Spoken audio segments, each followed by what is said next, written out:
अरे मुखिया जी बड़ी दुख बा। गाँव में के गो छिहत्तरी हमारा भतार के पटा ले बा। तोरा ले कम 76 बनी का रे हम पता ना के कर मुंह देखनी है। सवेरे सवेरे भेंट हो गई। अच्छा भइल की जान गनी तारा बारे में। अच्छा ए मुखिया जी रहुए फैसला करी। अब रहुए फैसला करी। हमरा नहीं रह गए एकरा के छोड़ा दी। हमरा भतार के फंसा के बना तारी तगड़ा बताओ ना। अच्छा ते खुद हमारा भतार पे लाइन मारली।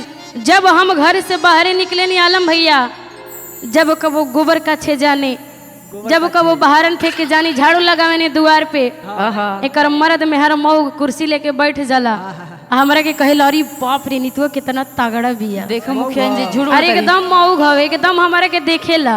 ये अपन भतार के नहीं के समझावत कि रे ते दूसरा मेहरी पे काहे मरेली। ढेर बोलबू जाके ओकरे से पूछ ली है। देखिए मुखिया जी हमारी बात समझी रहुआ। हाँ।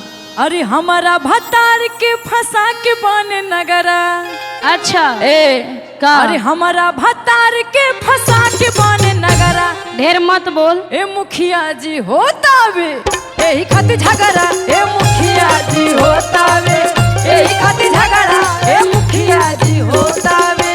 और सुनी मुखिया जी एकर मर्द हमरे के का कहेला। बोला एकर मर्द हमके कहे हरदम तगड़ा। बड़े सुनर बड़े एकर मर्द हमके कहे हरदम तगड़ा। ए मुखिया जी करेले बेकार हमसे झगड़ा। ए मुखिया जी करेले बेकार हमसे झगड़ा। ए मुखिया जी करेले।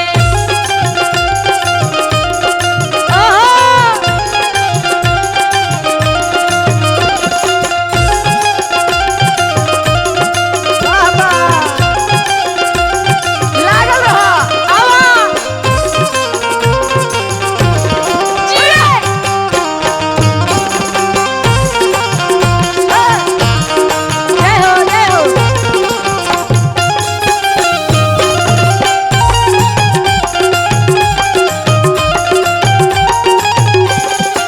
देखा तार मर्द कहे हमरे पे मरेले।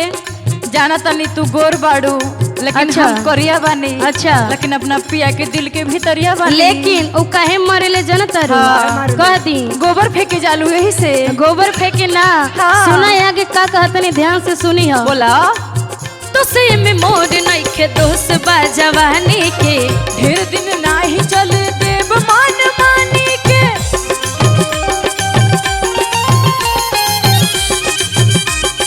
ढेर बोला तारू। तो से में मोर नहीं के दोस्त बा जवानी के। ढेर दिन नाही चल देव मान मानी के। इतने ना बोला नया बहान खुद के कोड तारू रगदा। देखा हम ढेर मातू नया नया बहान खुद के कोर तारू रगड़ा। ए मुखिया जी कोरल बेकार हमसे झगड़ा। ए मुखिया जी कोरल बेकार हमसे झगड़ा। ए मुखिया जी हो डाले। यही खातिर झगड़ा। ए मुखिया जी होता टे। ज्यादा मत बोलो ज्यादा। अपना मर्द के समझा के रखा। ढेर बोले करू। ढेर बोलो तारी अपना मर्द के समझा के रख। आइल मानाबा राउर घरवा में आइल मानाबा।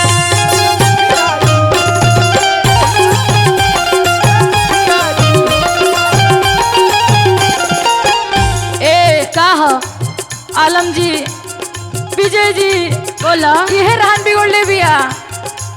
बिया हुआ गीत के बिगड़ लेते ही मान रे।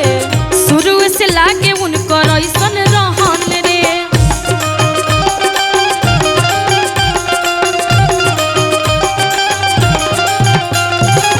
बिया हुआ गीत के बिगड़ लेते ही मान रे।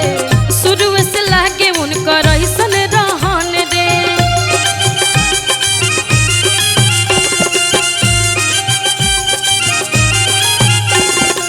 ए का हो की मौत जन है कि बनल रहे बगल